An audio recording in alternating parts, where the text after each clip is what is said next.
Steel plant ప్రైవేటీకరణ నిలిపివేస్తూ కేంద్ర ప్రభుత్వంతో రాష్ట్ర ప్రభుత్వం ప్రకటన చేయించాలని సిఐటియు విశాఖ జిల్లా కమిటీ డిమాండ్ చేసింది.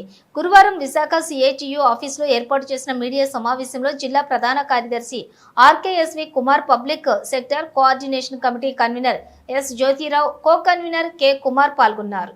ఈ సందర్భంగా వారు మాట్లాడుతూ విశాఖ ఉక్కు ఆంధ్రుల హక్కు అనే నినాదంతో స్టీల్ ప్లాంట్ ప్రైవేటీకరణకు వ్యతిరేకంగా రాష్ట్రంలోనూ విశాఖలోనూ గత 1225 రోజులుగా కార్మికులు, ప్రజలు పెద్ద ఎత్తున పోరాడుతున్నారన్నారు. విశాఖపట్నం స్టీల్ ప్లాంట్ ప్రైవేటీకరణ చేయబోమని, ప్లాంట్ పూర్తిగా పరిరక్షిస్తామని చంద్రబాబు నాయుడు, పవన్ కళ్యాణ్, భారత్, పల్లా శ్రీనివాస్ గాజువాక వద్ద మీటింగ్ లో తెలిపారన్నారు. రాష్ట్రంలో అత్యధిక మెజారిటీతో కూటమి ప్రభుత్వం అధికారంలోకి వచ్చిందని, ముఖ్యమంత్రి నారా చంద్రబాబు నాయుడు మద్దతుతో కేంద్రంలోని ఎన్డీఏ ప్రభుత్వం నడుస్తున్న నేపథ్యంలో ఏపీ ప్రభుత్వం స్టీల్ ప్లాంట్ ప్రైవేటీకరణ చేయబోమని, ప్రభుత్వ రంగంలోనే కొనసాగిస్తామని కేంద్ర ప్రభుత్వంతో ప్రకటన చేయించాలని డిమాండ్ చేశారు.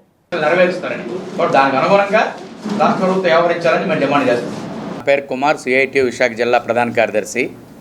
జ్యోతేశ్వరరావు గారు public sector coordination committee convener, Kumar మంగళం గారు public sector coordination committee co convener. రాష్ట్రంలోనూ దేశంలోనూ ఎన్నికలు అయిపోయాయి. మంచి మెజార్టీతోటి, అత్యధిక మెజార్టీతో రాష్ట్రంలో కూటమి ప్రభుత్వం గెలిచింది.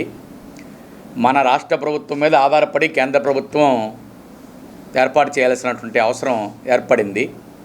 ఇటువంటి పరిస్థితుల్లో ఆంధ్ర రాష్ట్ర ప్రయోజనాలను కాపాడాలి, ఆంధ్ర రాష్ట్రం తాలూకా కోరికలు, హక్కులు ఏవైతున్నాయో దాన్ని పరిరక్షించాలి అని చెప్పి సిఐటిగా మేము కోరుతూ ఉన్నాం రాష్ట్ర ప్రభుత్వాన్ని.